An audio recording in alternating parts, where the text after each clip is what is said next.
Welcome to Adam Does Movies Live. Wow. It's Friday. It's fun day.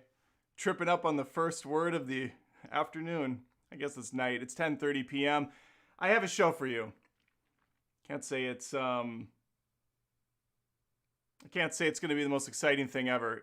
I'm lying, it is. It's going to be the greatest thing you've ever seen in your life, because today we are going to do the best movie endings of all time. Full stop. I have conjured up a list, Harry Potter style, for you to look over. We're going to go over it together. We're going to dive into some of them. Others I put on here because I know they're good. I saw them 1,000 years ago. I tip the hat. They're acknowledged as being great. I probably won't touch upon them too much, but we have to represent. We have to represent films of all walks of life. First things first, I'm a realist. Drop this and let the whole world feel this. I have to give a shout out to Matt Sclero. He corrected me on his name pronunciation. His last name is Sclero, not Sclaro. I have it in the memory bank for at least tonight only, Matt. So there you go. He came up with the idea. He said, Adam, why don't you talk about the best movie endings ever on your podcast? And I thought, well, I could do it on the podcast, or I could just do it live and get a little bit more interaction with people. So we're doing it live. We're going to do it live tonight. I guess we can just jump in.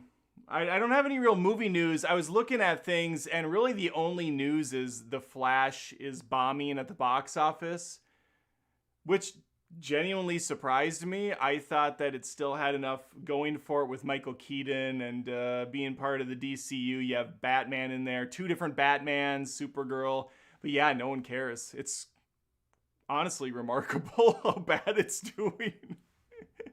And I have no stake in it, so whatever. I liked the movie. I thought it was a fun time, really dumb. Really, like nostalgia overload and all that. But it was a fast-moving film. Had a lot of cool action. Had some great special effects mixed in with some of the worst special effects I've seen in over a decade. It was a laugh. It was a riot, Alice. And it was a good time. I also noticed that the new one I saw, No Hard Feelings, which the review's up for that. I posted 2 reviews this afternoon, No Hard Feelings and Asteroid City. No Hard Feelings, not a good opening weekend for it. I think it's only pulled in $15 million, and the budget for this was $45 million. We've talked about this before, but a movie has to not only double, but usually like 2.5 times its initial. So No Hard Feelings needs to really bring in like 125, 150 million to really start seeing profit. And man, at 12 to 15 million opening weekend, those numbers are going to go down week after week. So it'll be lucky if it pulls out of the theater, at 30 million. That's brutal. Also, Asteroid City, I got a review for that. I was not really into that one. As always, if you're joining me live, super chats are appreciated. I'm tired. It's been a long ass weekend. I put a lot of stuff on the channel and I still have a lot to edit. So we're going to do this live video. If there's questions you want answered at the end, please throw out a super chat, even if it's $1, $4, whatever. I appreciate it.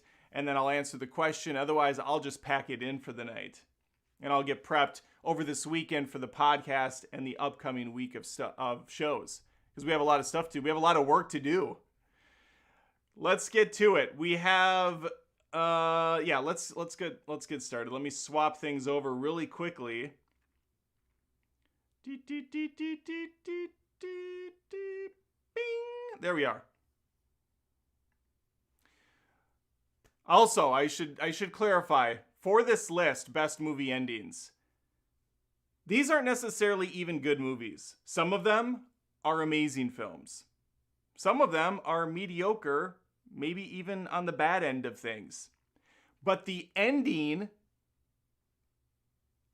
gave it some significance, gave it some importance in the film discussion universe. And so we can look at a bad movie or a mediocre movie and then see that ending and go, you know what? Respect. So this film is full of those types of flicks, all ranging from amazing films that even get better because of the ending to bad movies that get good because of the ending. There's no movies on here, though, that are just really solid all around. Like, I should take that back. But for instance, someone said, I think in a comment on, I don't even know how they found this list so fast, but they said, you should put Lord of the Rings on here. All three of them. And I'm just thinking, well, the endings of those movies aren't really what elevates the material. It's already good all the way through. And there wasn't like an aha reveal at the end. I'm looking for movies that have like, whoa moments at the ends of the films. Lord of the Rings were just like solid all the way through. Fantastic flicks. Let's get started. So the first one on here, this is not in order. This is one of my favorite movies of all time, Fight Club. Came out in 1999. We can just look at the synopsis here and see how well it actually rounds out this crazy story. A ticking time bomb insomniac and a slippery soap salesman channel primal male aggression into a shocking new form of therapy. Their concept catches on, with underground fight clubs forming in every town until an eccentric gets in the way and ignites an out-of-control spiral toward oblivion. Wow, what an interesting roundup that is for the plot. I guess it's really hard to break the film down.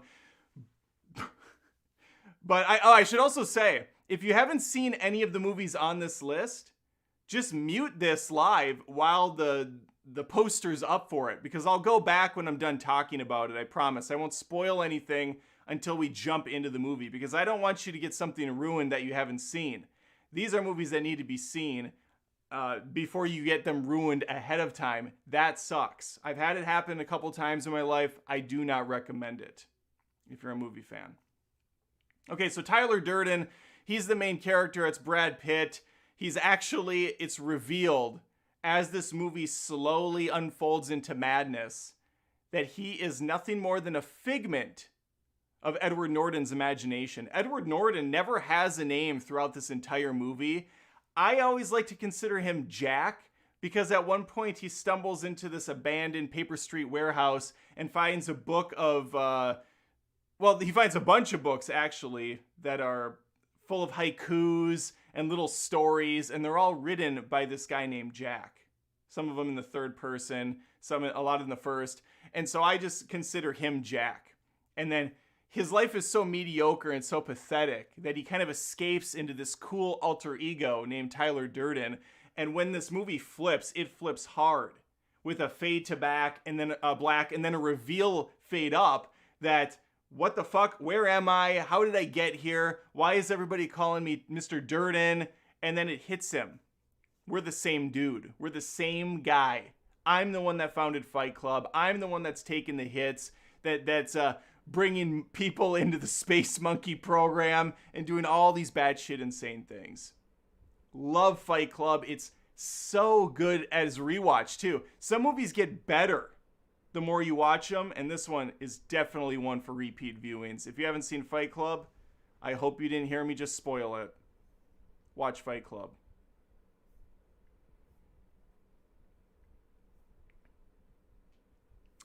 Let's go back. We have back-to-back David Fincher flicks right now, folks. Got that Fincher in me going back to back. He's going back to back. I got that Fincher. Okay, we have 7. George Costanza, one of his favorite names for a child that he'll never inevitably have. 7, 1995, David Fincher. This stars Brad Pitt. It stars Morgan Freeman. This is another one of my favorites. Absolutely amazing thriller. 2 homicide detectives are on a desperate hunt for a serial killer whose crimes are based on the 7 deadly sins. In this dark and haunting film that takes viewers from the tortured remains of one victim to the next, the seasoned detective Somerset researches each sin in an effort to get inside the killer's mind, while his novice partner Mills scoffs at his efforts to unravel the case. That's right, Morgan Freeman's character, he's on his last legs. He's seen this city inside and out. He hates it. He's ready to be done. Brad Pitt's the young rookie cop coming over from another precinct. He's got a lot to prove. He thinks he's got a lot of ingenuity, a lot of know-how. He's going to find out very quickly that this murderer that's out there is unlike anything either of them has ever taken on. Kevin Spacey plays this character. At the time I watched this originally, I wasn't that familiar with Kevin Spacey. So to me, he was actually just genuinely creepy as shit.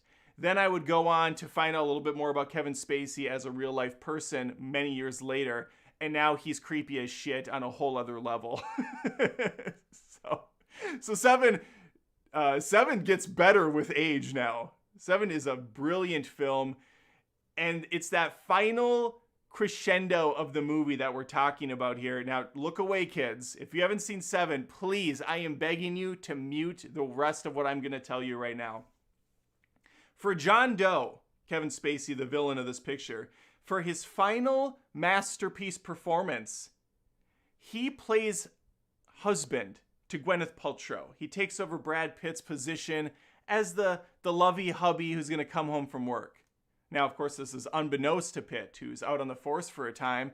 And really, he's not playing lovey husband. Instead, he's decapitating Gwyneth Paltrow. He puts her head in a box and he mails it to the middle of nowhere where he has these 2 detectives drive out. They're out there. Brad Pitt goes into the field with Spacey. He's got a gun to his head. And then Morgan Freeman's just chilling on the road waiting for whatever's supposed to happen. And here comes a UPS truck delivering, you guessed it, the head. Right in a nice box, gift wrapped for our detective. And so Pitt's way off in the desert looking on. What's in the box? What's in the box? Freeman looking up, looking down. He just doesn't even know how to approach this situation because he knows John Doe's going to win. He's completed all 7 deadly sins, and he knows the 7th one's about to be done by Brad Pitt himself when he ices the guy, when he kills him. It's just this freaking fantastic story from beginning to end, brilliantly executed by David Fincher. I love 7. Absolutely love it. Now we're on a spot on the list that I didn't review this movie here. Let me review this quick. I'm going to give it a 3 out of 5 stars. You know what? I'll give it 3.5. Let's give it 3.5. Let me just read it first. Saw, 2004, directed by James Wan, who would go on to do, I believe, the Conjuring films, which are actually really good. And Aquaman? Is this the right guy? Hang on. I don't want to say something wrong. Okay, it is. And Malignant. Ugh. And Insidious. All right.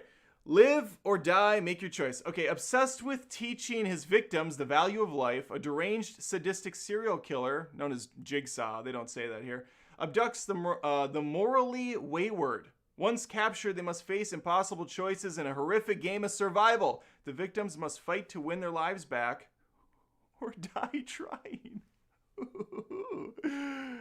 This movie's not great. The acting is really freaking bad. It's cringy as all hell. Especially from, is that Carrie Ools? Is that his name? It says Carrie Ools. I think that's this guy. He's really funny in like Princess Bride, in Hot Shots. Oh, he was in something else that I just saw him in recently. I can't remember what it was, but regardless, the acting in this is atrocious. I was kind of laughing at parts when I saw this in theaters back in the day, thinking, what are we doing here? And then the moment hits at the end. Because what's been happening this whole movie is Jigsaw, this killer, this faceless guy who wears, he's got like a puppet. I'm sorry, he doesn't. He controls this little puppet dude that comes out on a tricycle and shit. And he's on the TV and he's like, you want to play a game? And he puts people in these insane contraptions they have to get out of. Bad situations all around. What ends up happening is the two main guys are chained onto the floor in this room. There's really nothing else in the room outside of a dead body, a dead carcass that's been laying their face down the entire time with these two. It's got to reek, right? It's got to smell. And they have to eventually hack their legs off in order to get out of here, which is why it's called Saw. There's a rusty saw that they're going to have to use. Well, when there's just the one guy left, it's revealed that that dead body on the ground wasn't dead at all. This drowning pool was not hitting the floor. It gets up. It's Jigsaw. He was there the whole time. He was there the whole time. And then he just shuts the door, locking the final guy in to be left with his screams. It's a brilliant twist ending. I don't know a single person that saw this coming. I can't imagine anyone would. Very well done. It completely elevated a very schlocky, cheesy horror flick to something really special that would spin off to get a bunch of sequels. None of them would be very good, in my opinion, but I'm not really into the torture porn. But this really jump-started a whole bunch of stuff like Hostel and The Hills Have Eyes and a bunch of the gory torture porn shit. I know Hills Has Eyes is a remake, but whatever. You get what I'm saying. Okay, next up. This is one that I actually really enjoy. This is a very special movie to me. The Mist, 2007, directed by Frank Darabont, who would go on to do the Walking Dead series. I think just the first couple seasons, maybe just the first, maybe just the pilot. I don't really know. There's a few mainstays from that show in this one. Let's see. After a violent storm, a dense cloud of mist envelops a small Maine town, trapping artist David Drayden and his 5-year-old son in a local grocery store with other people. They soon discover that the mist conceals deadly horrors that threaten their lives and worse, their sanity. I believe this is a Stephen King story. I'm pretty positive it's a Stephen King story. And what's great about it is it's really all over this little town of Maine coming together, and outside are plagues and locusts hidden within this mist. And as soon as people walk out that door, they're instantly killed off. So naturally, the fear is going to take hold of these people very quickly, and they're going to turn to the irrational. And this is where, and I always say her name wrong, Marcia Gay Harden. Is that right? Marcia Gay Harden.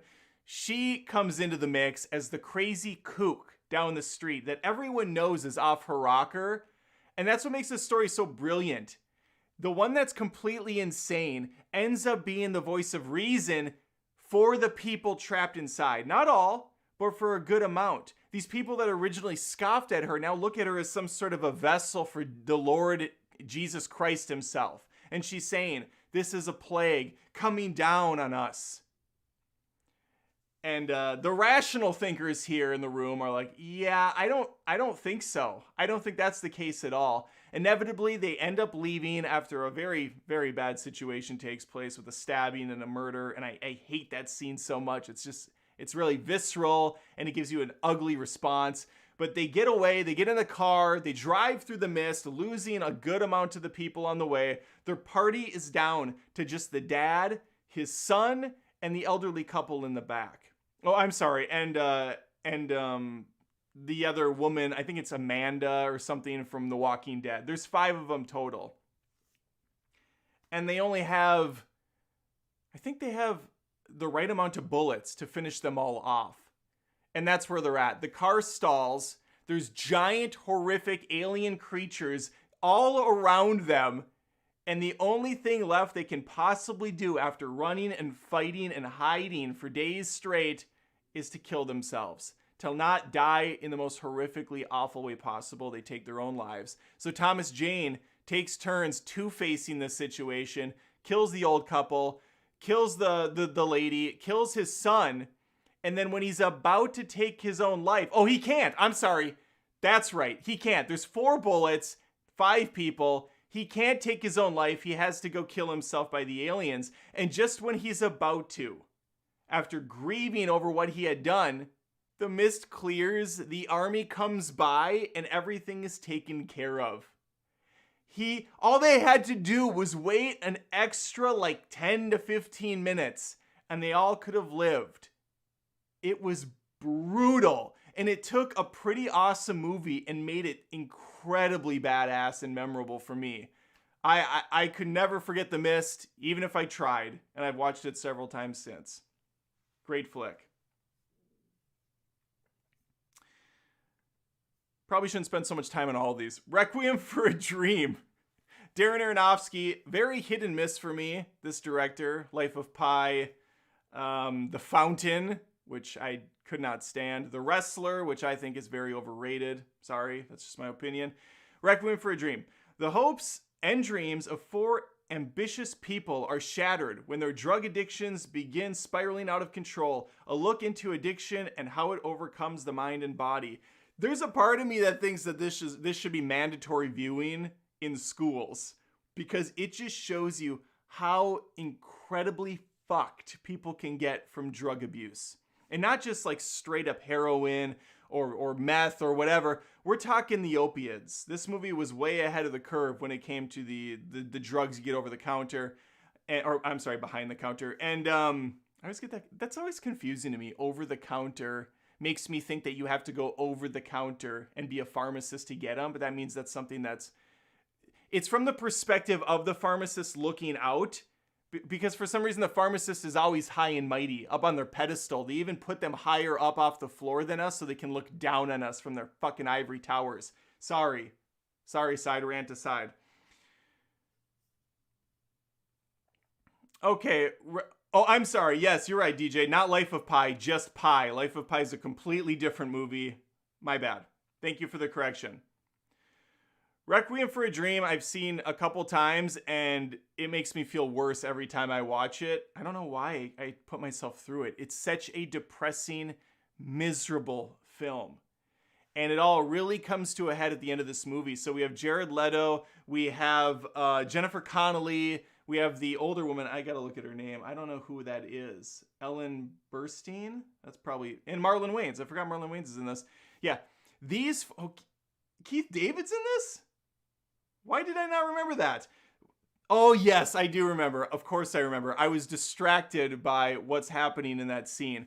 But these 4 are who we're going to follow and the different paths they take to get these drugs. One person's going to be selling their body. Another person's going to be addicted to the television and ordering this stuff and trying to look beautiful like the celebrities on TV.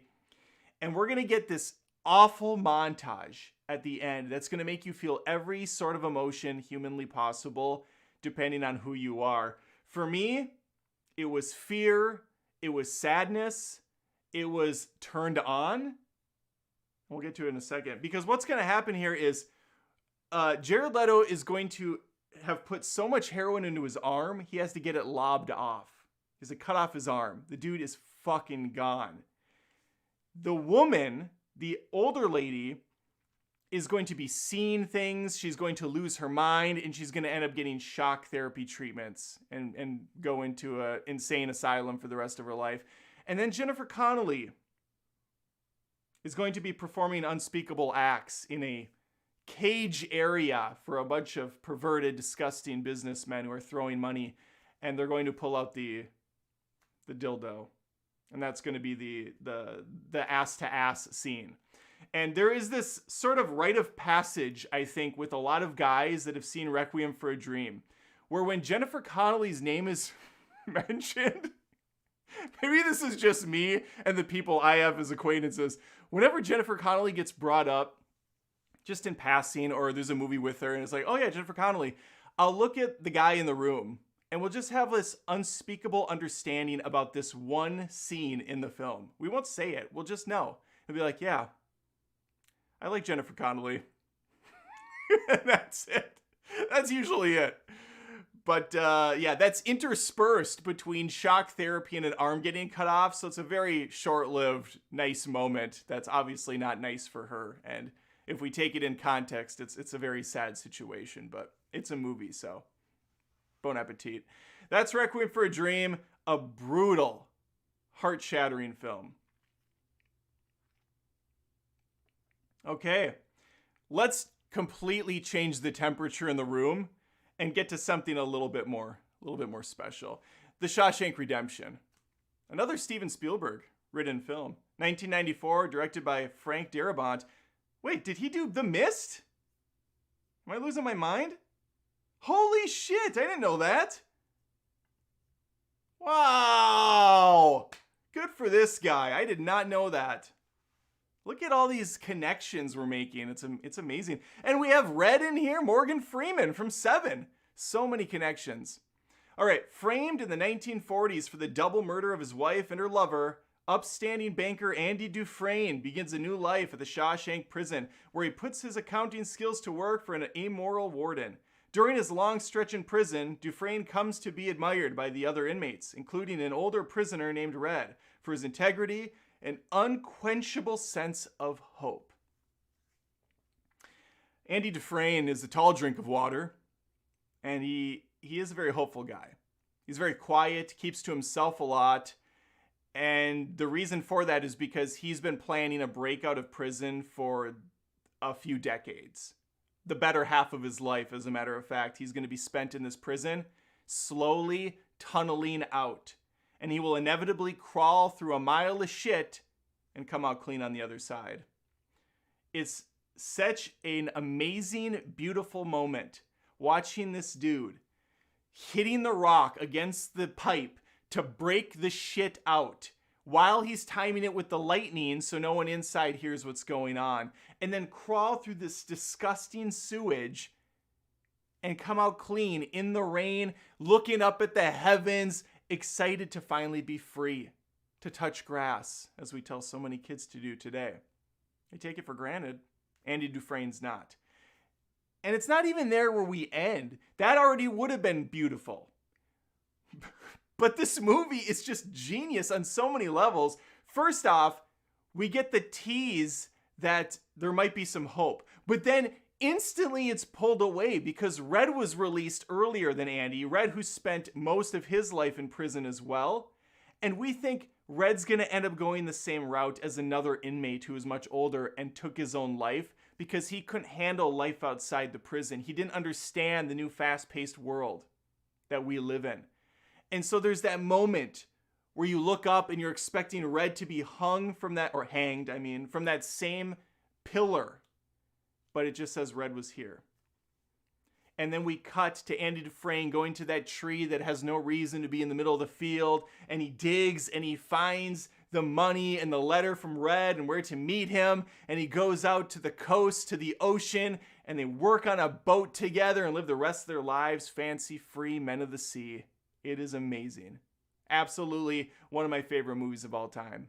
Shawshank Redemption. One of the best feel-good movies of all time.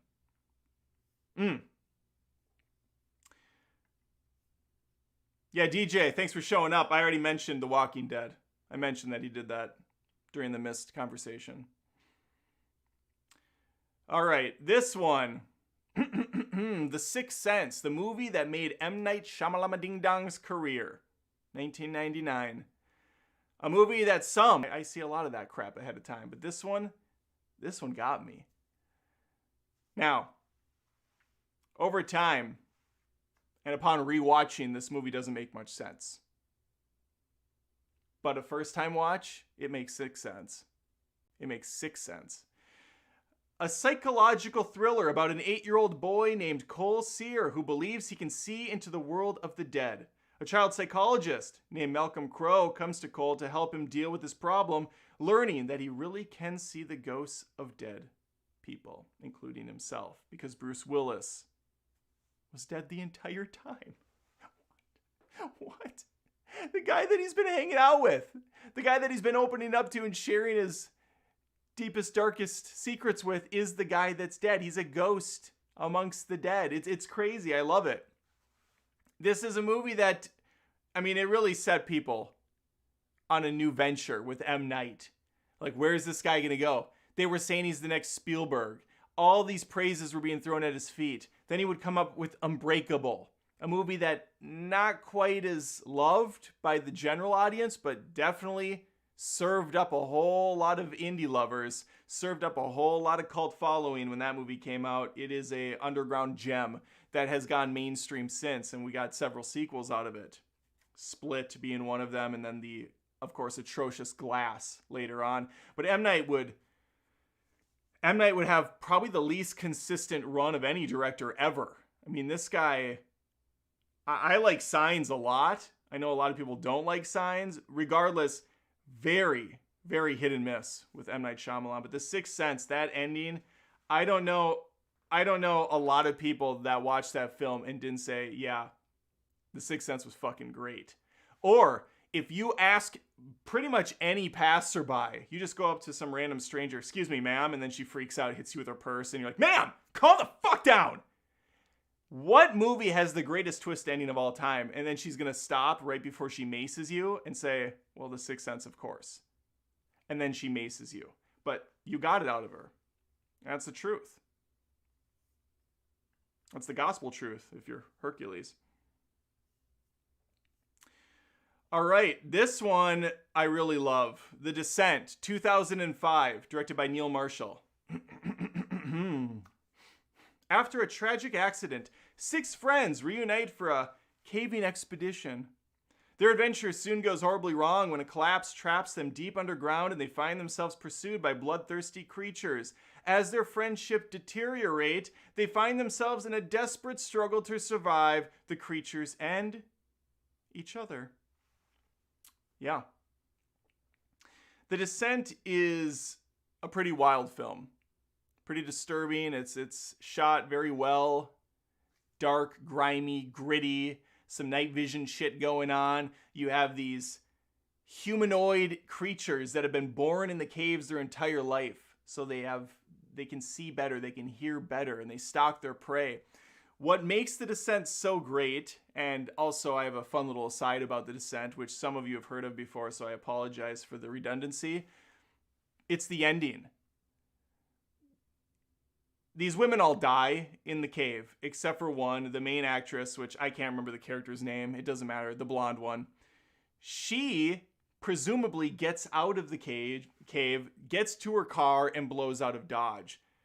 But as she's driving, it then cuts back to the cave where she's inside blowing out the candles on a birthday cake because she didn't actually ever get out. She will always be there, stuck, trapped for eternity. Or did she actually get out, but in her mind, she never can escape? This is the cool, clever ending that I got in theaters when I watched The Descent. It fucks with you. Did she make it out? Did she not? You can kind of choose your own adventure, this thing. However, there unfortunately are 2 endings to The Descent. The second one is absolute dog shit. And I believe that's the American version, of course.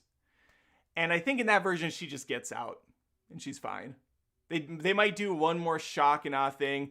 And the only reason I know this is because I really liked this movie when I saw it in theaters and wanted to own it so I could show my daughter, who's 14. I think she was 13 at the time when we were going to watch it. And I had some friends over who'd never seen it.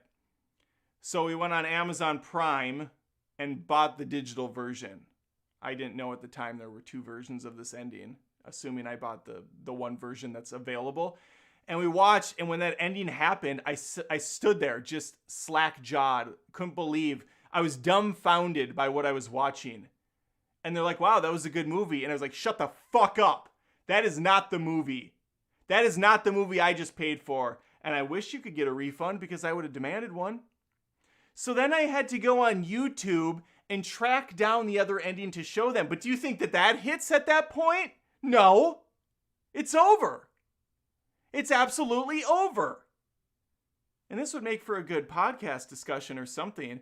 Movies where they ruined the ending because there was a different ending, of course, for I Am Legend and the original for it.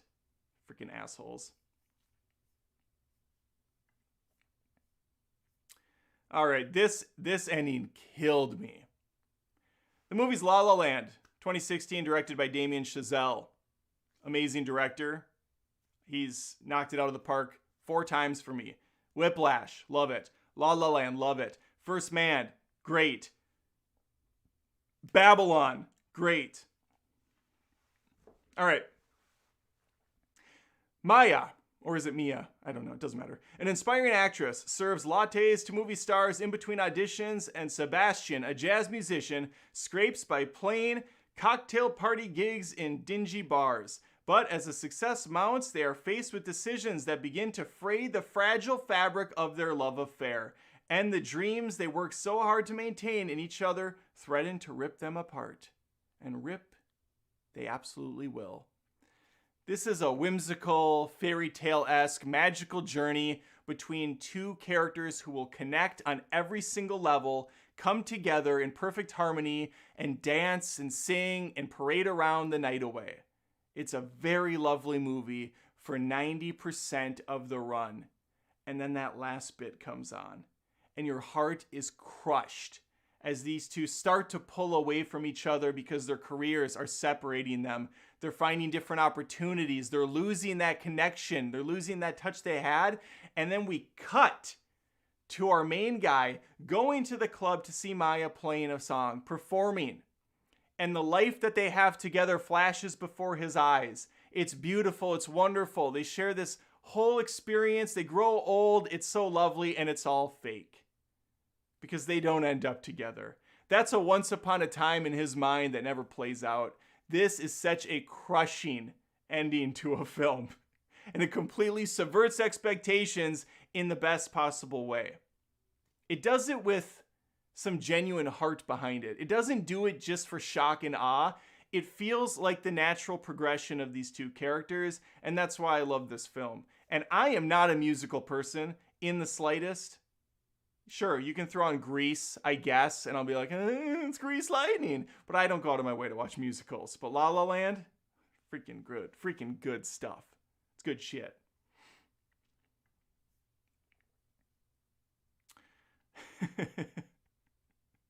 I'm probably going to get a lot of pronunciation. I don't know. Maybe we'll go through it. I saw There Will Be Blood twice. It's been a while. 2007, Paul Thomas Anderson.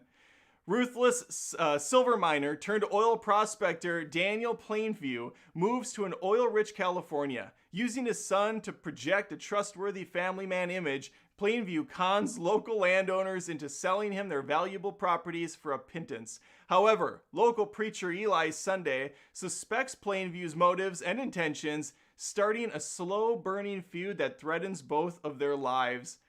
This movie is fantastic. I saw it the same day that I saw No Country for Old Men. I don't know if they came out the same year, but for some reason I watched them back to back at a buddy's house. My friend Derek, he's like, Adam, you got to see these movies. And we agree 90% of the time. So I watched them. I loved them. He was spot on. There Will Be Blood has such a dark humor to it all the way through. And the final moment where our lead antagonist has taken everything. He's raped the land of wealth and riches. All the oil is his. Even the oil people presume they own. Because as one of the characters points out, is it the priest? I think it's the priest. He says, yeah, we have the land here. We have the best land with the oil rigs.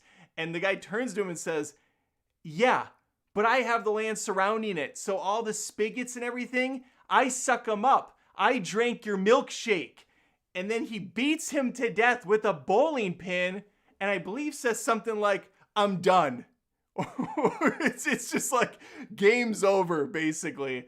I'm paraphrasing because I don't remember exactly. I just remember being shocked as all hell by this final confrontation. How this asshole knew exactly what he was doing. Daniel Day-Lewis is the actor. Completely amazing performance. And he just beats the shit out of this guy, kills him, and is like, I'm done. My life's complete. I did everything I set out to do. I can die or go rot in a jail cell. It doesn't matter. Oh, man. It's so good. I drank your milkshake.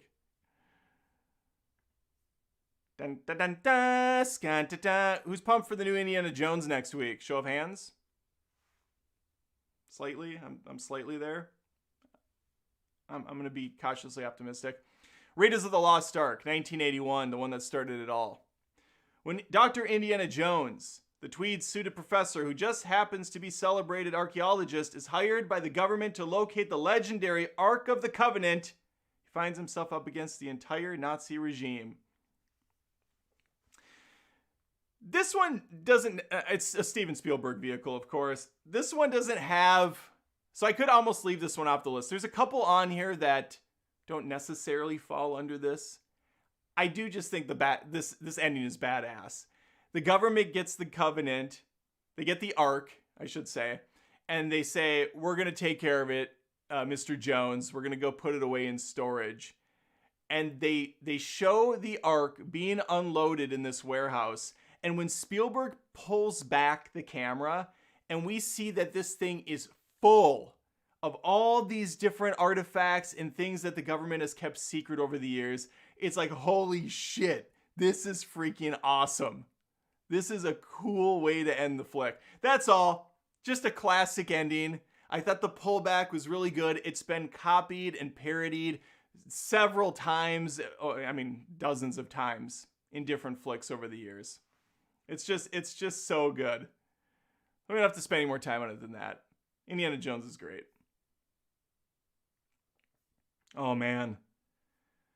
Another Keith Richards vehicle in this one. Or Keith Richards. Ah! Keith David. The Thing, 1982, directed by John Carpenter. My favorite horror thriller, full stop. Movie has aged like a fine wine. Because it's not relying on really anything too crazy, right? Some of the best state-of-the-art puppeteering animatronics ever.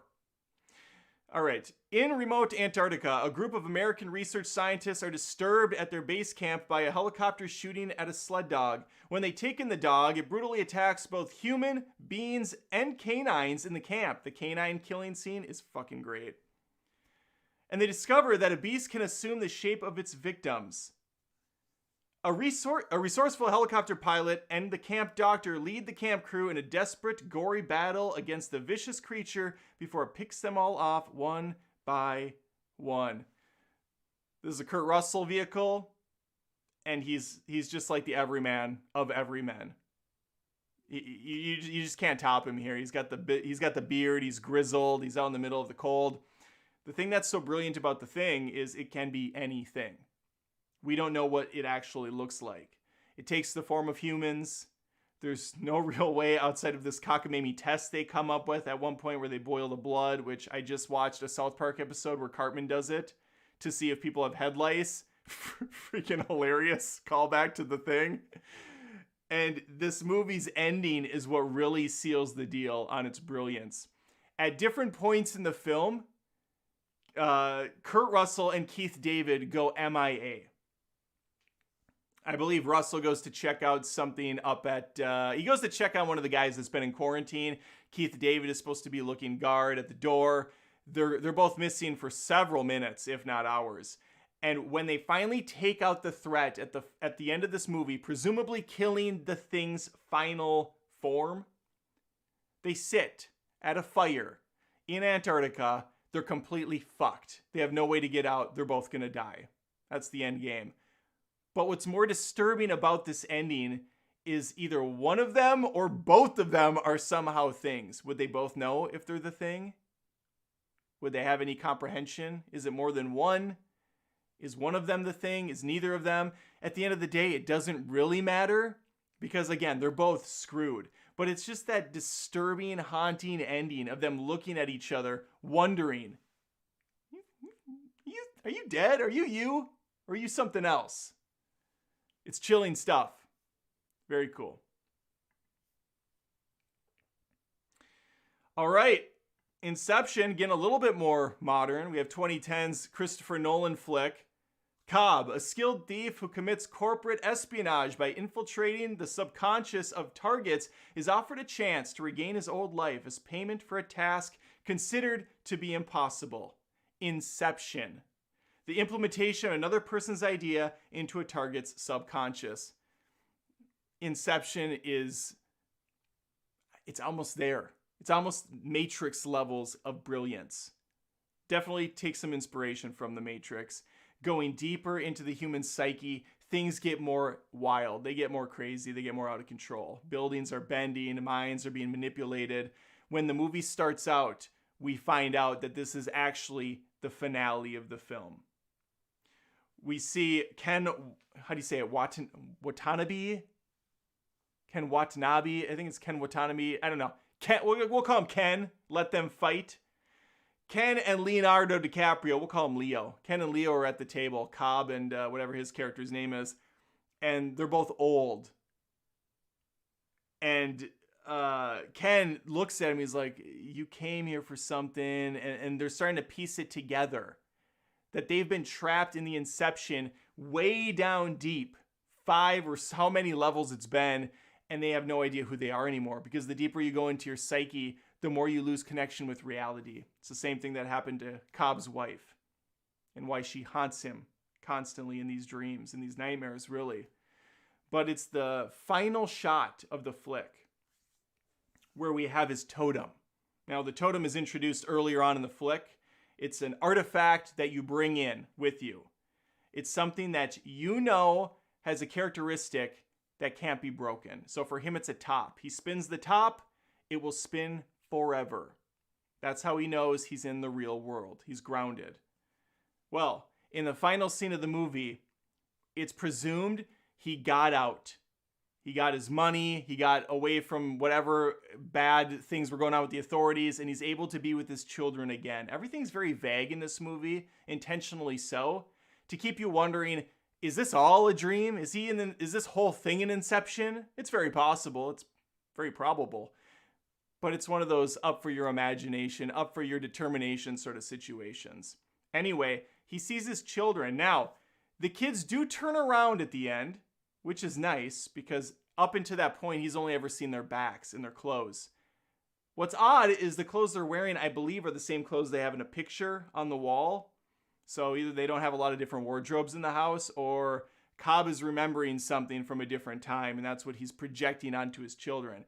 As they start to run to him and he hugs them, the camera pulls away and we see that top spinning. Zit, zit, zit, zit, zit, zit. And as the camera starts to fade, that top starts to kind of fumble a little bit. Just for a second, there's a little hesitation. It's like,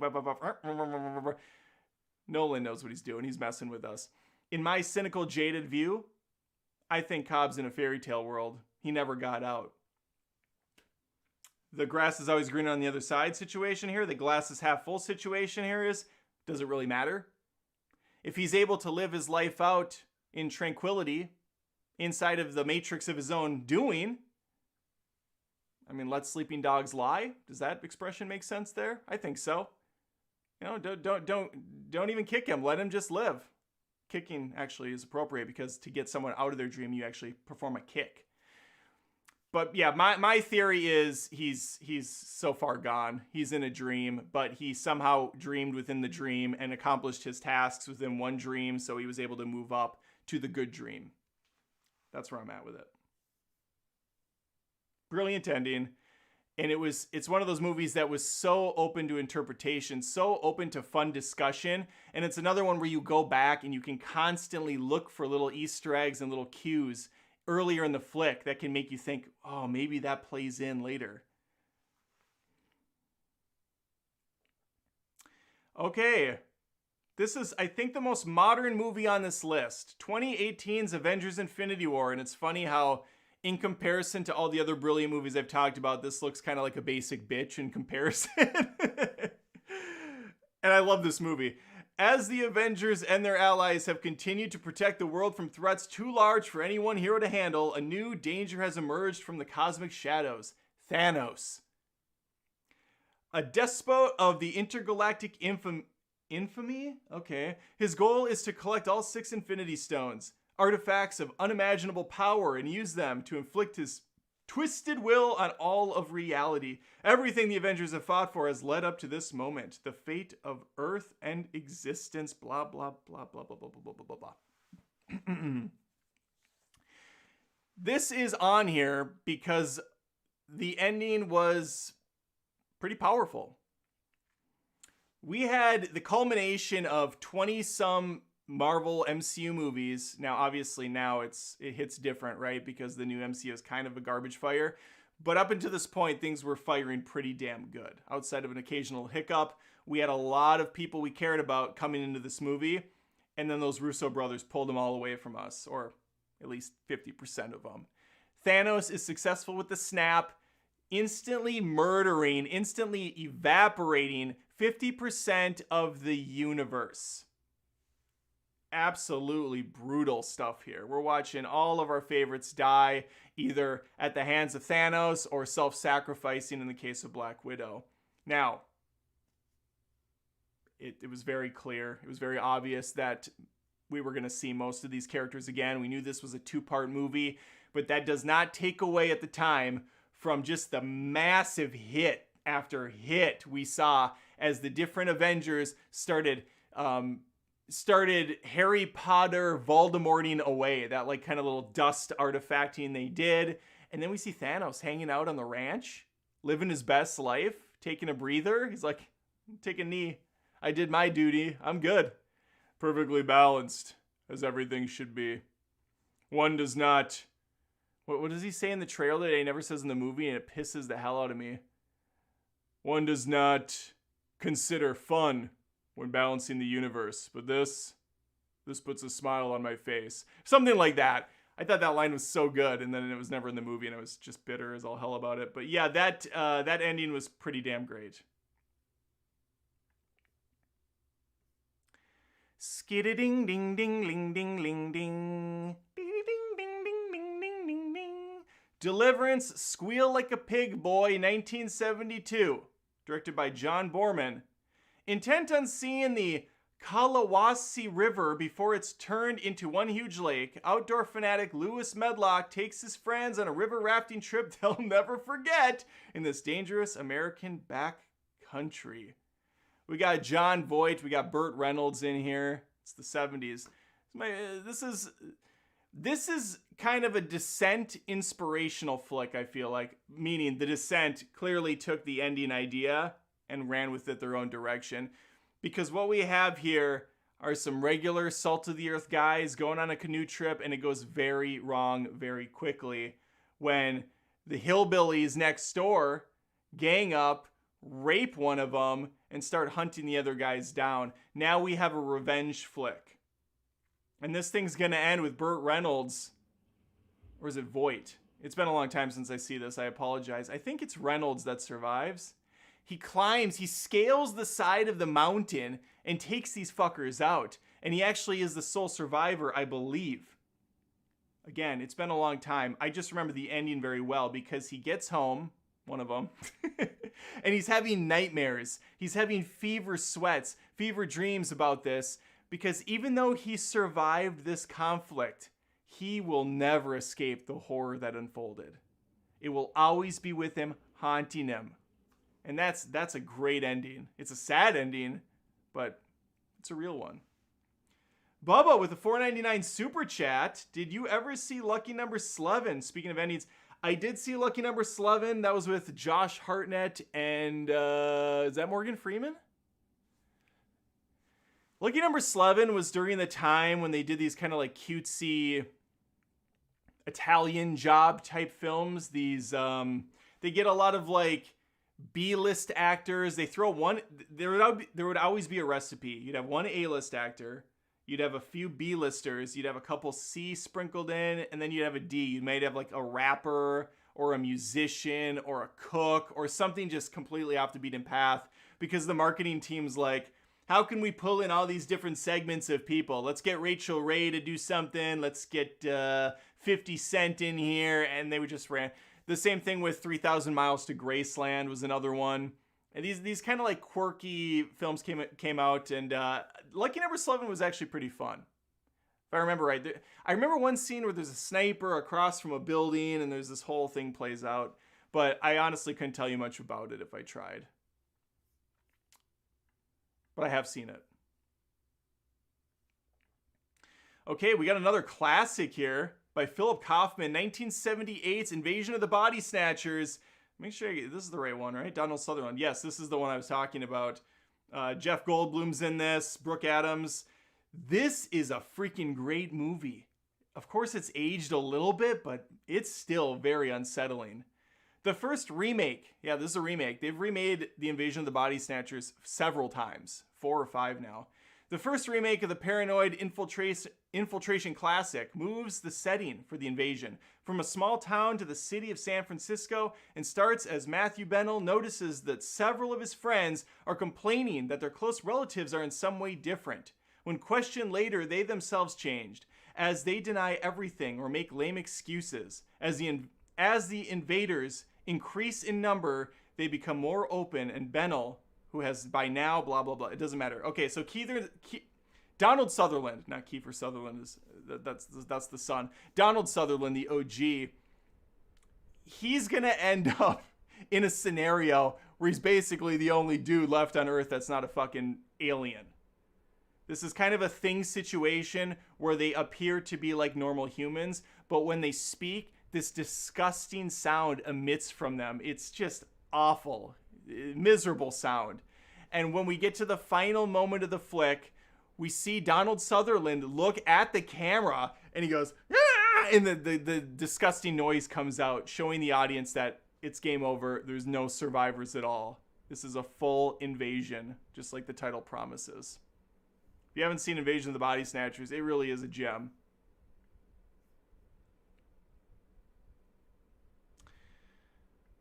Another classic on here, 1960 Psycho by Alfred Hitchcock, a movie full of red herrings, misdirection, that all leads to this very eerie, very disturbing ending.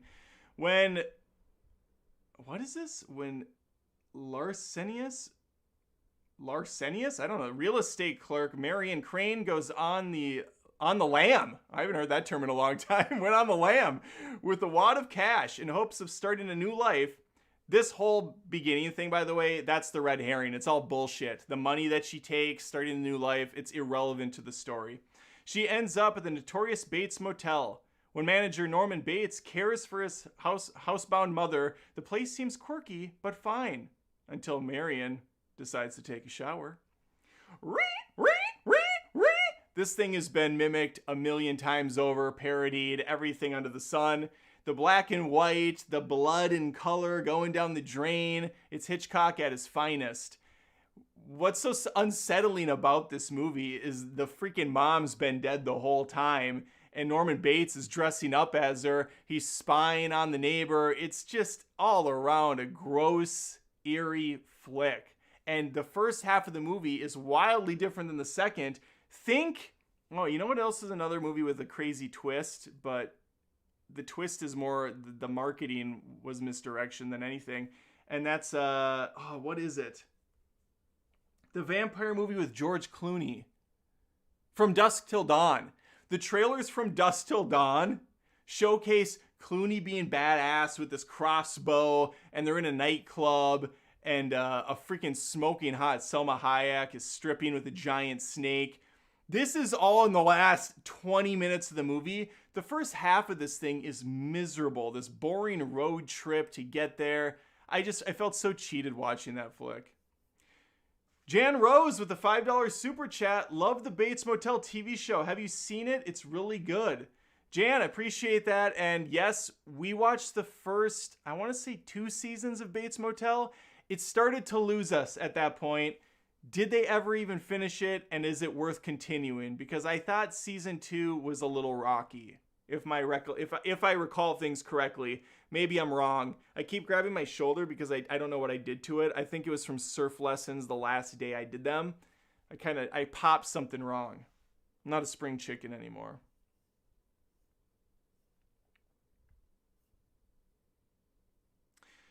All right, this is a great one. The Usual Suspects, 1995 by Bryan Singer, director of the X-Men movies.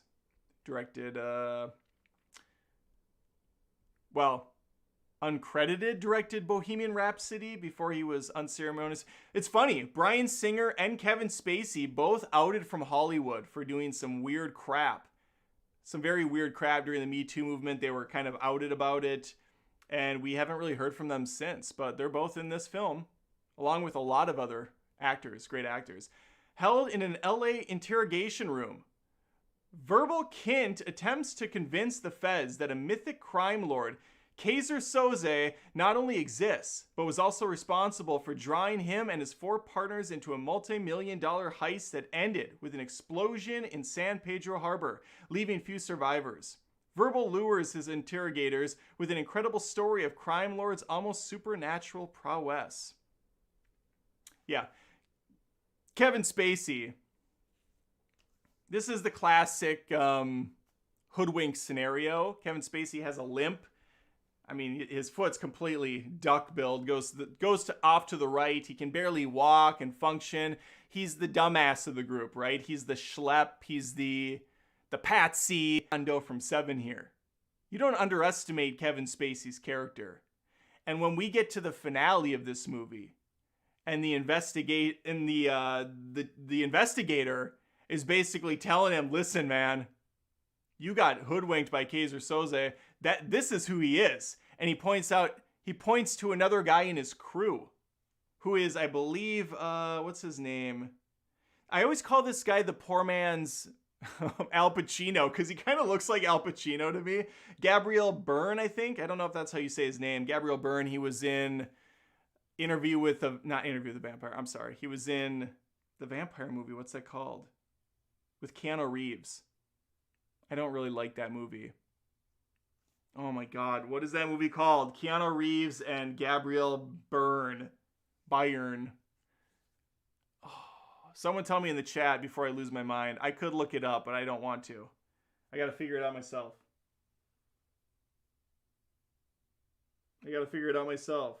He's not a vampire. He's the devil. I'm sorry. He's the devil. Oh my God. It's got devil in the title, doesn't it? No, Bram Stoker's Dracula. No, it's the devil one with Keanu Reeves. He's Satan. Oh, God. The Devil's Advocate. Thank you, Jonathan S. The Devil's Advocate. Yeah, he plays the devil in that. Is he also in... Wait, is he also the devil in the Arnold Schwarzenegger movie? And now I forgot the name of that one. What's the devil movie with Arnold Schwarzenegger? End of Times. Is he the devil in End of Times, or is that another dude that also looks like both of them? We can come to that. We can cross that bridge. Someone can look that up. Bottom line, Kevin Spacey was Kaiser Soze. He was the mastermind behind this whole thing. And as he leaves the office, hobbling out, Al Pacino is the devil in Devil's Advocate? Oh, okay, so it's End of Days is Gabrielle, right? Let me look him up. Let me look.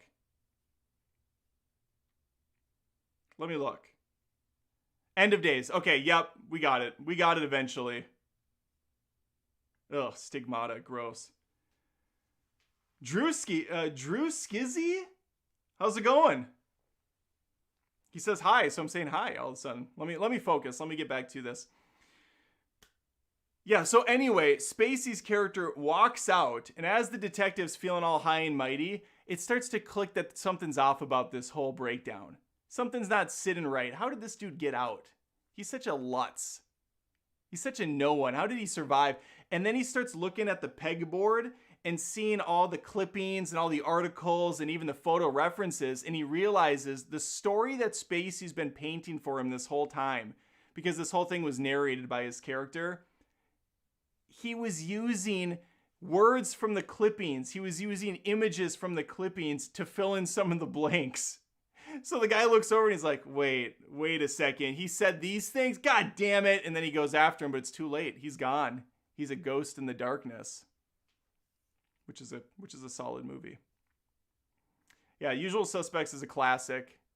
One of the great movies where the villain gets away scot-free and plays the hero. All right, we're getting to the end of this now. Now, okay, let me move some of these around. Or I can just touch upon these. These movies, Scarface, Casablanca, Citizen Kane, A Space Odyssey, even The Godfather, I have not seen these movies in probably like 15 years, each one of them. Except for, I take that back, A Space Odyssey, 2001, I did watch probably 6 years ago, and it's still amazing. All I remember about the ending of it, though, even 6 years ago, is that, well, we can click on it quick. We'll go into it. So the movie follows these different monoliths, right? The apes see these monoliths, and then we go through a whole history of time itself.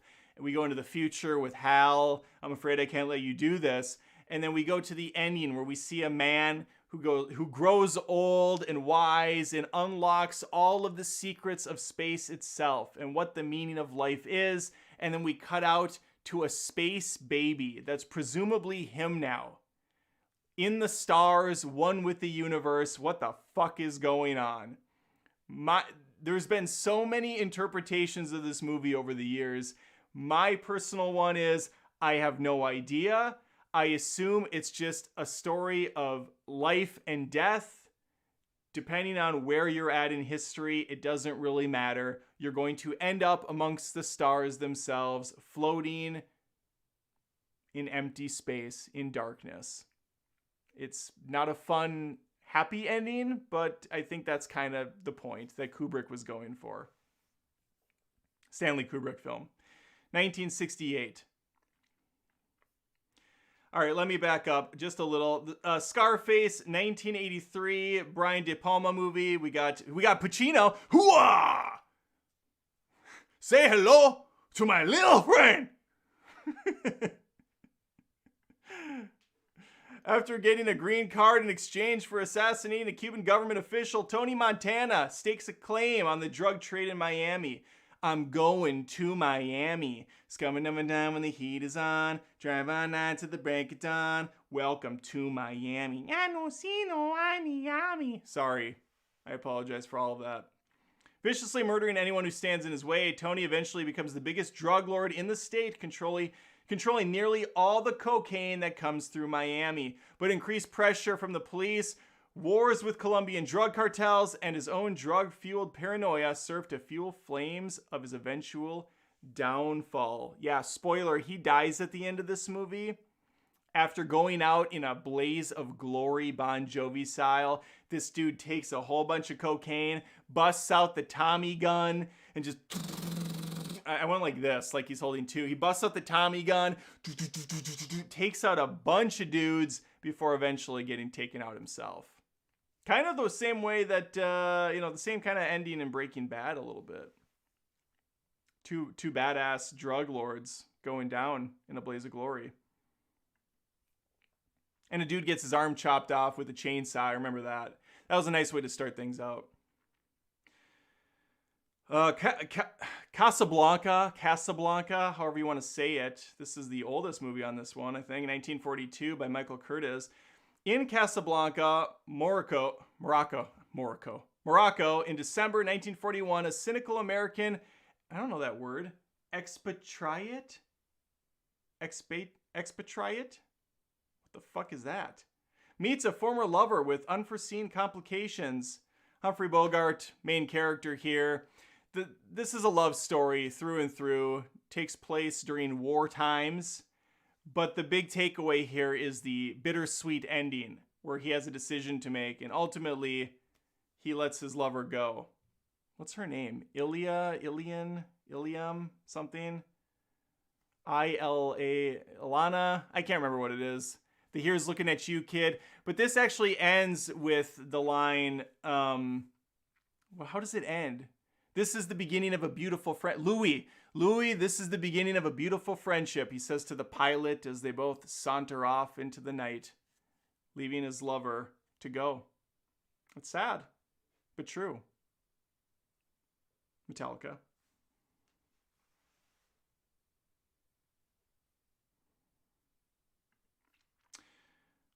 Citizen Kane, 1941, often considered the greatest movie of all time by Orson Welles. Newspaper magnate Charles Foster Kane is taken from his mother as a boy and made the ward of a rich industrialist. As a result, every well-meaning, tyrannical, or self-destructive move he makes for the rest of his life appears in some way to be a reaction to that deeply wounding event.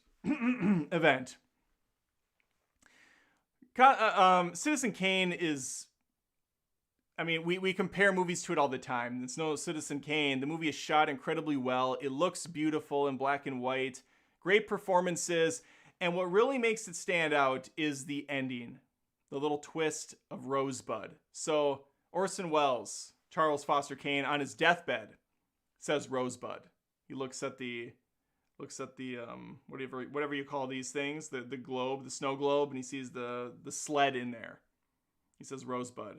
And then he dies. Turns out, well, actually, is there a sled in there? He just says Rosebud. We don't really know what he's talking about. It's not until they start throwing the different possessions onto a fire that one of them's a sled. And then I believe his someone related to him. It's been so fucking long since I've seen this movie. His mom. It's not his mom. His wife or his friend or some lady's like, oh yeah, the sled, that's Rosebud. Yeah. He was very fond of that thing. And then it hits everyone like, oh shit, that's the connection. That's what he's been rambling about. Because for all this guy's hang-ups, for all this guy's issues, and just being an all-around kind of garbage dude, not really seeming to care, it all comes back to the innocence he had as a child before he had those responsibilities, before he had life weighing him down. It humanizes him and makes him believable, makes him a sympathetic character in a way. And that's why Citizen Kane is such a remarkable movie, especially for the 40s. But it was a sled.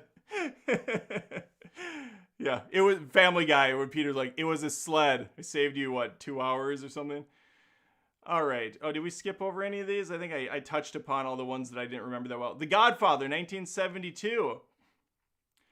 Spanning the years 1945 to 1955, a chronicle of the fictional Italian-American Corleone crime family. When organized crime family patriarch Vito Corleone barely survives an attempt on his life, his youngest son, Michael, steps in to take care of the would-be killers, launching a campaign of bloody revenge.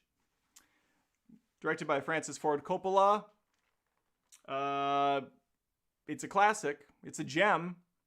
It's a movie that's got a really long fucking wedding at the beginning. I remember thinking, this is the movie everybody's ranting and raving about. But once you get past the wedding, it gets a whole lot better. The ending is what really seals it, though, when Michael becomes his old man. He makes the decision. He makes a choice, and it ends up inevitably spinning him off into...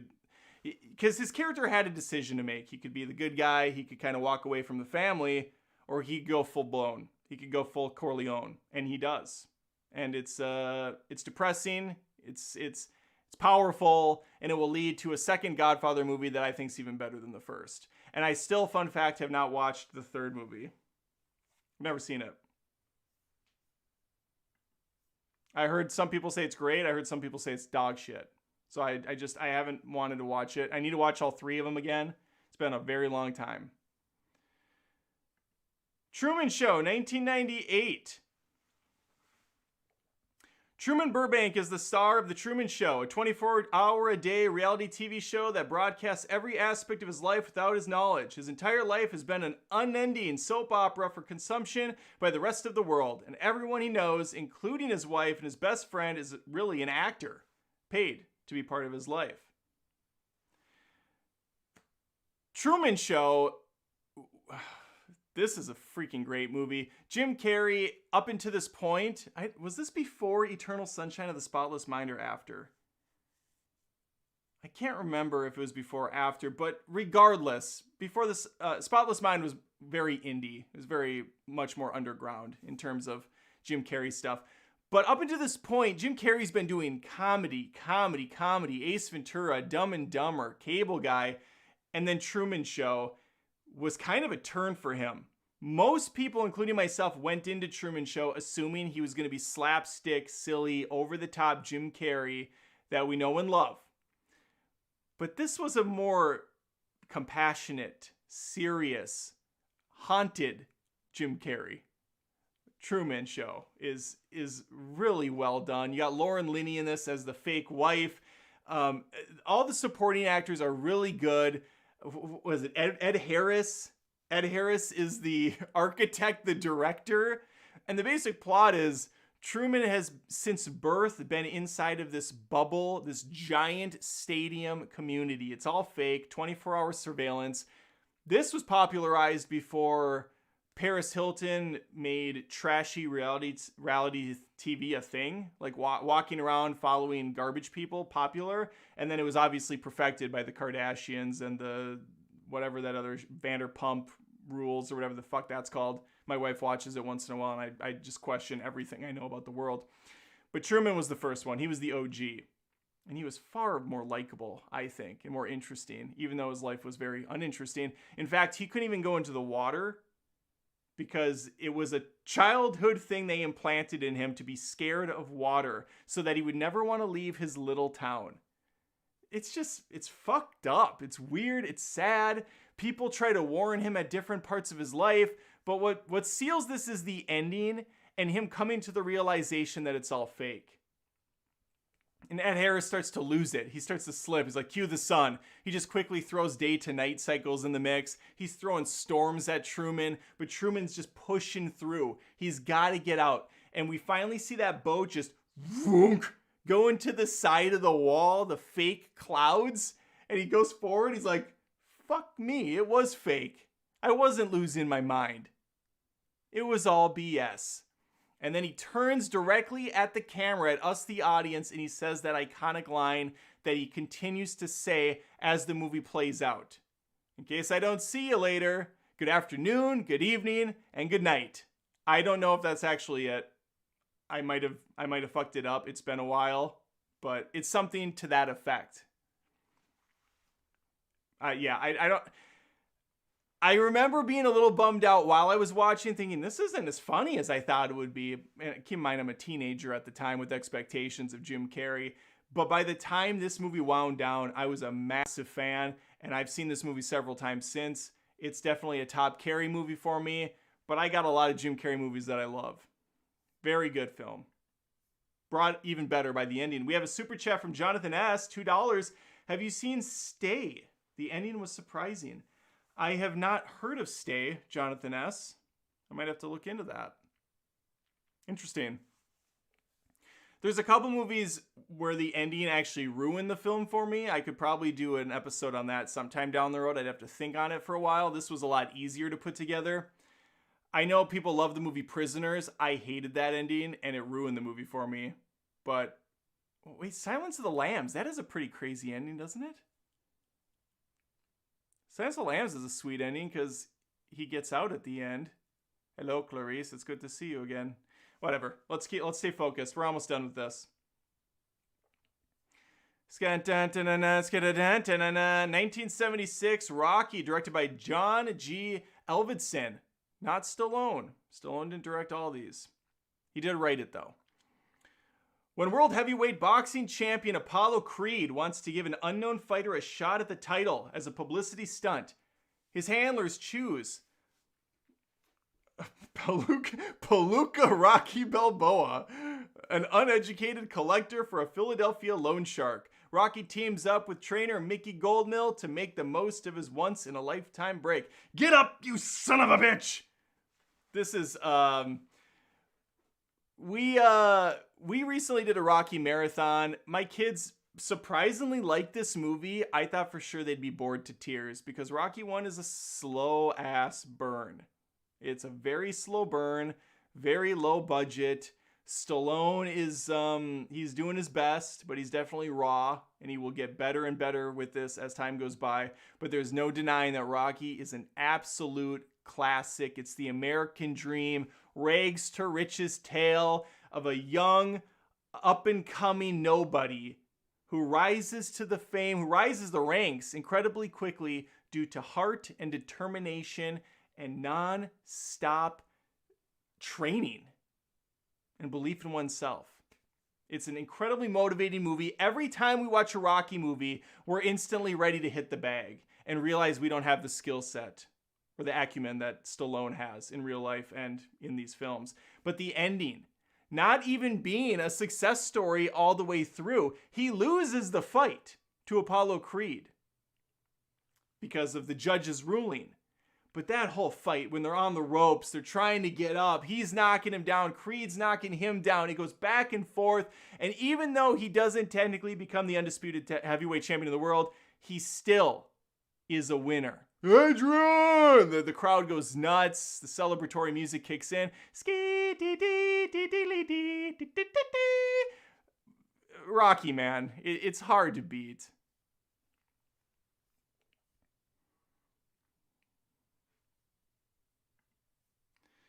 I love the Rocky franchise. They've made so many of them too, and most of them still hit for me pretty good.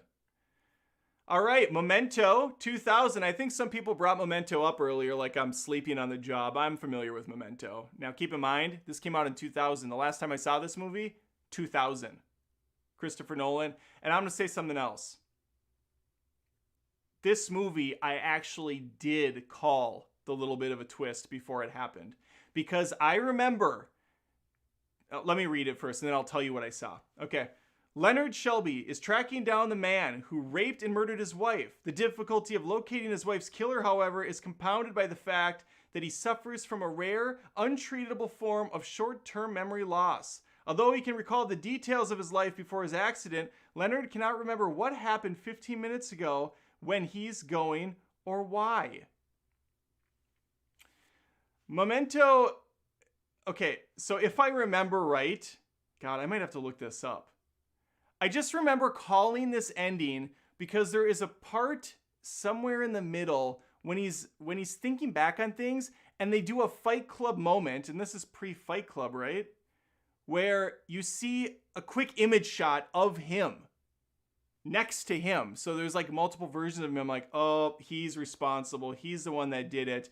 I honestly have to look up this ending because I don't genuinely remember the twist. And I'm not going to pretend like I do. Memento ending. I thought he was the killer, but that can't be right? In the final scene of the film, he gets Teddy's license plate number tattooed on his inner thigh. He leaves a note for himself, preparing to interact with a known liar. With this scheme in place, Leonard is convinced that he'll mistake Teddy for John G and kill him, fulfilling his quest. Leonard is the real killer. He remembers it's Sammy's story instead of his own to spare himself from the pain of the truth. The reality is that he accidentally killed his own wife. Yes, I knew it. I fucking knew it. Okay.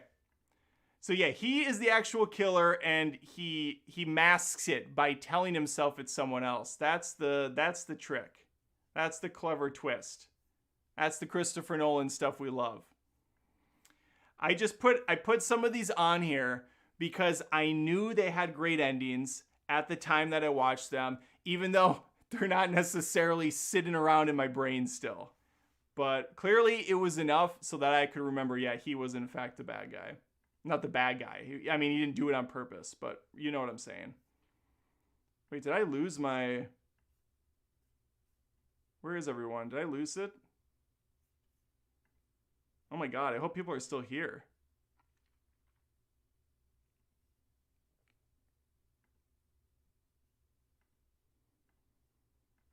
Hopefully I'm still alive. I think I am. I kind of jumped away for a second. You guys still seeing me and hearing me and everything's okay? We hear you. Okay. We hear you. We see you. Let me focus because I was way off for a second there. I threw everything in a loop looking that up. All right. Lastly, there's probably like one or two more on here. Oh yes, Big Fish. Big Fish 2003, directed by Tim Burton. This might be the last good Tim Burton movie to exist.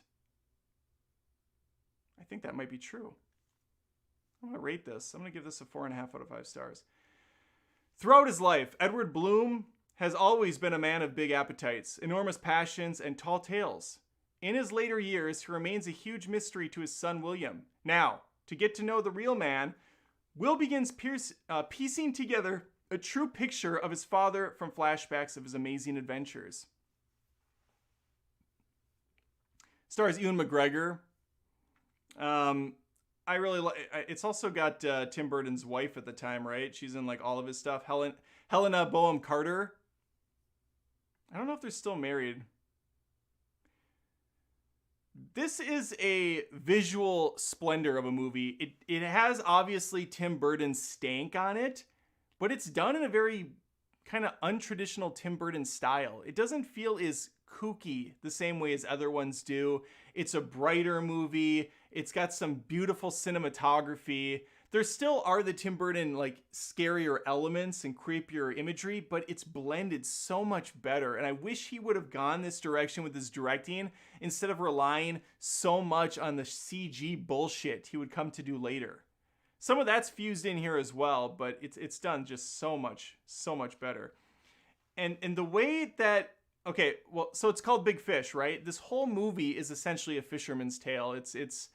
It's out of respect to storytelling as a whole.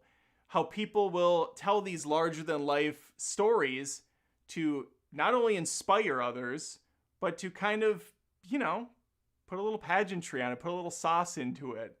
And so Ewan McGregor's character, his dad, Will, I'm sorry, is it Will? Yeah. Will has this kind of awful picture of his father. He doesn't really respect him. He's sick of all the lies and fibs he's told him over the years, all these fisherman tales about how he met a giant person and how the woman he fell in love with stopped time itself. And there's just all these fantastical moments, right? He was in a circus with a ringmaster who's played by Danny DeVito. And when it comes to a close and his dad is actually about to die, all these people from his stories, from his life, come together. And Will sees that, holy shit, these people are real. He wasn't just straight up lying. Yes, he was fabricating details. He was going big with it, hence Big Fish. But these were very much real people, and he really made a difference in a lot of their lives for the better. He was a great man. And so the final wish his dad has is to go swim, to be a fish. And Will grants him this wish. He wheels him down to the lake and he lays him to rest in the water where he inevitably turns into this beautiful fish, hops up and goes away. It genuinely is a really lovely movie. Highly recommend everyone check it out. Even though I just ruined it, it doesn't matter. Really doesn't matter. This is definitely a movie you should check out.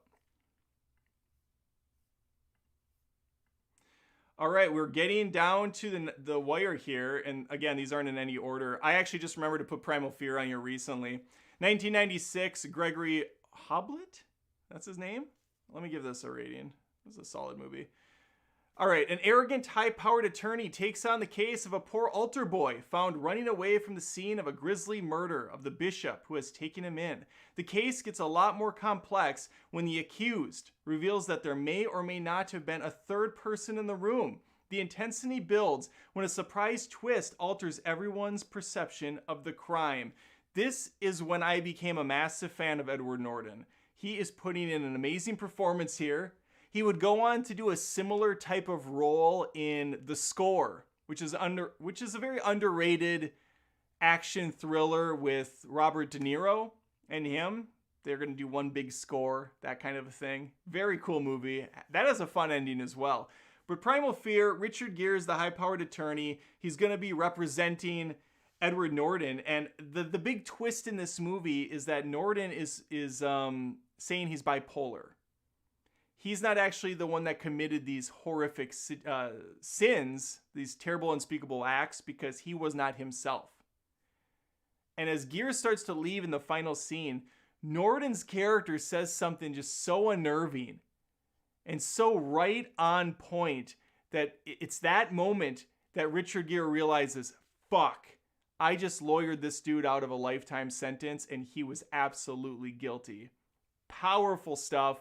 I might not be remembering it exactly right, but I think I got the basic plot down. Great movie, Primal Fear, one to watch for sure.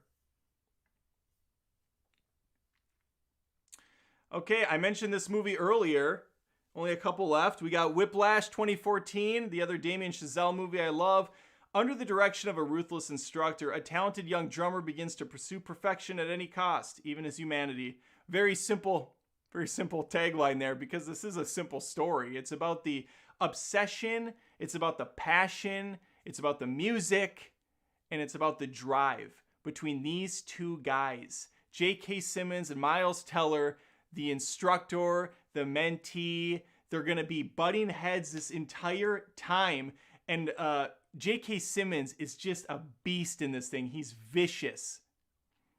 Freaking Miles Teller is drumming his heart out. His hands are fucking bleeding. He's dipping them in ice, but he just refuses to give up until he inevitably does, because he just can't handle it. J.K. Simmons sees the potential in this guy, but he cannot seem to get Miles Teller to just go all in, give it his all. It's on the point. It's just torturous to watch this kid. And he can't make this guy happy. And it's in the final scene when these guys meet up later, after he gets the dude fired from the college, that he comes to him, J.K. Simmons, and says, listen, I got a thing going on. We're going to be performing in front of all these people. It's a big deal. Why don't you come drum for me? I need a guy. And you think maybe they're going to patch things up. It's going to have a happy ending. But on the way there, Teller gets in an out-of-nowhere car accident, refuses to give up, drags his body, covered in glass and blood, all the way to the hall, gets up there, walks on stage, covered in blood, he's cut up to shit, goes down and starts drumming like a madman, ruins the guy's entire set, but he finally does it. He finally proves that he is the best drummer. And the ending is classic.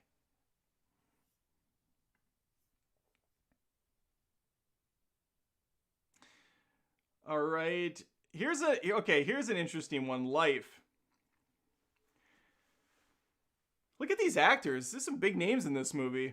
Okay, the 6-member crew of the International Space Station is tasked with studying a sample from Mars that may be the first proof of extraterrestrial life, which proves more intelligent than even expected or ever expected. That this was another topic I wanted to do. Movies that have misleading cast. So Ryan Reynolds was all over the trailer for this thing. Ryan Reynolds is killed off 15 minutes into this movie. He's barely in it. Rebecca Ferguson, though, God, she's always lovely. It's always a good time to watch her. And Jake Gyllenhaal. Life did not get very good reviews. They said it was a poor man's Alien, which it is. That's fair. I like Alien. I like Alien movies, and I like Life. I don't love it. It's solid, though. I think it's a solid modern Alien. Look at, someone said that. Jonathan S. It's a modern Alien. Yeah, this movie did not do well. I don't think it even did well at the box office, which sucks because I wanted a sequel, which I would have called Death. Life and Death. Because that's what the alien is that they bring aboard this thing. This tiny little amoeba will... I mean, it's disturbing. This movie's fucking intense. It goes inside a Ryan Reynolds suit, blows out his eyes, kills him from the inside, and it'll keep eating and getting larger. I can't remember they call the alien something cutesy, like Henry or some crap. But the ending is what made it stand out. I like a movie with I like a horror movie with a shock and awe ending. I think it's kind of mandatory for most to have one. Life absolutely has one. When Jake Gyllenhaal and Rebecca Ferguson have 2 escape pods they can take. One of them, they can get on a course to Earth. The other one is going to get just launched out into Nowheresville. Gyllenhaal makes the ultimate sacrifice. Gets on board with this fucking alien, and he's going to launch them out into Nowheresville so that it can't do damage on Earth. Because he knows if it gets to Earth, it's going to take everyone out very easily. Well, the twist is the escape pods get swapped somehow, and Gyllenhaal ends up going to Earth with this thing. Yeah, because the alien like snaps his arm and controls the ship. It knocks Ferguson's off course, so she's fucked. And then they enter Earth's atmosphere, and it ends with the rescue ships coming in, and you just see this creature inside. Gyllenhaal's like, "No, don't open the door!" And he's covered in this fucking stuff, and it's horrific, and I love it. And watch Life if you haven't. It was panned. It's better than they say.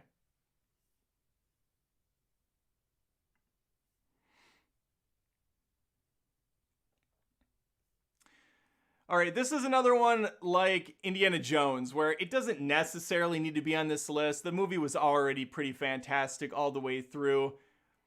80s teenager Marty McFly is accidentally sent back in time to 1955, inadvertently disrupting his parents' first meeting and attracting his mother's romantic interest. Marty must repair the damage to history by rekindling his parents' romance and, with the help of his eccentric inventor friend Doc Brown, return to 1985. Hence, Back to the Future. The movie ends where he goes to see his girlfriend, who will look very different in the sequel because she will in fact be played by a different actress. And Doc comes flying in right away, just after he said goodbye to him all those years earlier in the 50s. He's back with a brand new version of the DeLorean. He has Marty get back in the car. Marty's like, what are we doing? Where are we going now, Doc? And Doc says, well, we're going back to the future, of course. They start to take off, and Marty's like, Doc, we're out of road. And Doc says, Marty, where we're going, we don't need roads. The fucking thing takes off into the air, flips around, and blows right past us and the camera, setting up what will inevitably be, I've said inevitably way too many times in this video, set up what will eventually be a very great sequel. It's Back to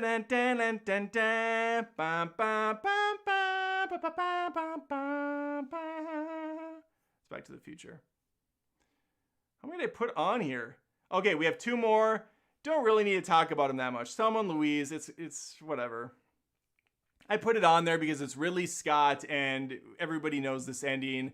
The two gals, they're almost out of gas, they're out of road, they're out of options, so they self-sacrifice. They fly off a cliff in a very rebellious final stand.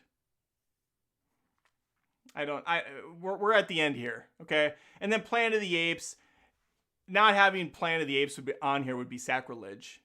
The 1968 Franklin Schaffner movie, and a U.S. spaceship lands on a desolate planet. We all know the ending. You blew it up. You damn dirty apes. We have the Statue of Liberty. Charlton Heston is there. You know, he's freaking out. They would make a bunch of sequels, which I don't remember, but the first one is really good, and it does hold up. I watched this one the same year I watched 2001 Space Odyssey. It was about 6 years back. I mean, yeah, they're people in monkey costumes, but fuck, we're monkeys, so it works out. It adds up. Planet of the Apes is incredibly iconic. DJ says Butch Cassidy and the Sundance Kid. I've never seen Butch Cassidy and the Sundance Kid. I'm sorry to say that. This is my list, though. I'm pretty proud of it. Put it together today. I think I covered most of the bases. Obviously, there's going to be movies that slip through the cracks. I haven't seen everything. I don't remember everything. Even the ones on this list, I don't have, crystal clear, perfect recollection of. But hopefully you had some fun. Hopefully we got some nostalgia out of it. I appreciate some of the super chats that came in. These, believe it or not, are a lot more work than I make them look. And I'm pretty sure I make them look kind of difficult. Let me jump back to the large screen. Bing! So you can see me in all my glory. Couple of notes before we head out. If you are watching this and you are not somehow a subscriber, that would seem bizarre. If you somehow stumbled upon a live and you're not a subscriber, please subscribe. Like this live feed so that YouTube thinks, oh, this was pretty good. Let me show it to other people. And hit the notification bell. There's a bell icon somewhere that will tell you when I post new videos. If you don't do that, YouTube's not going to feed them to you. YouTube's going to say, yeah, you're subscribed, but are you really subscribed? Are you going that extra mile to hit the notification bell so that you see that Adam posted 2 movie reviews today? No Hard Feelings and Asteroid City. Plus all those shorts that are coming out. We're really trying. We're really trying to do it. It's with a heavy heart that I also acknowledge that we have not hit 70,000 subscribers. The goal was to hit that today. And we unfortunately fell very short of that goal. In fact, we are at, let me see, 69,968. 78, 88, 98. We need 32 more. Tell your friends. Tell your mom. Tell the dog down the road. Scruffles. Say Scruffles. Bring up your iPad shuffle and subscribe to Adam. Remember the iPod shuffle? iPad shuffle? That's not a thing. Yeah, we got to get to 70,000 because that just lifts my morale. That just makes me feel like I made it. I really made it in this small game of YouTube. And that's all that really matters at the end of the day is building the morale. And yes, 69 is a good number, but it's not a great number. It's good for the lulz, but not much more. So yeah, notification bell. Tell your mom about the channel so she can subscribe. Patreon's always a nice thing you can do. There's a $1 tier, which is stupid. I should never have done a $1 tier. That's like nothing. Should have started at $2 or $3 tier, but there's a $1 tier on YouTube and Patreon. You can become a member. It's just like saying, hey, Adam, good job. Here's $1 a month. Keep going. Here's $5 a month. You do you. He helps me keep these lights on.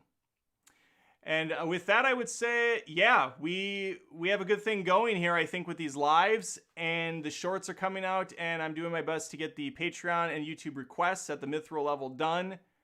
I have a couple to edit still. I was supposed to get out whatever, Space Kid or Turbo Kid or whatever. That's filmed. I'm editing it. It should be out tomorrow, along with that Kung Fu Hustle. I'll probably put both of them out tomorrow, because why not? Podcast will come out Monday. I don't even know what I'm going to be talking about yet. TBD. We'll find out. And after that, I think that's it. I think that's all I have to say. So, yeah, we will see you Monday. We'll see you Tuesday for the next live. The next live's Tuesday at 10:30. You'll be seeing me, hopefully, because you hit the notification bell and you'll see the new movies coming. I'm out of here. It's late. I'm tired, obviously, and I can't talk anymore. Have a great night and have an even better weekend. Take care. And now we end.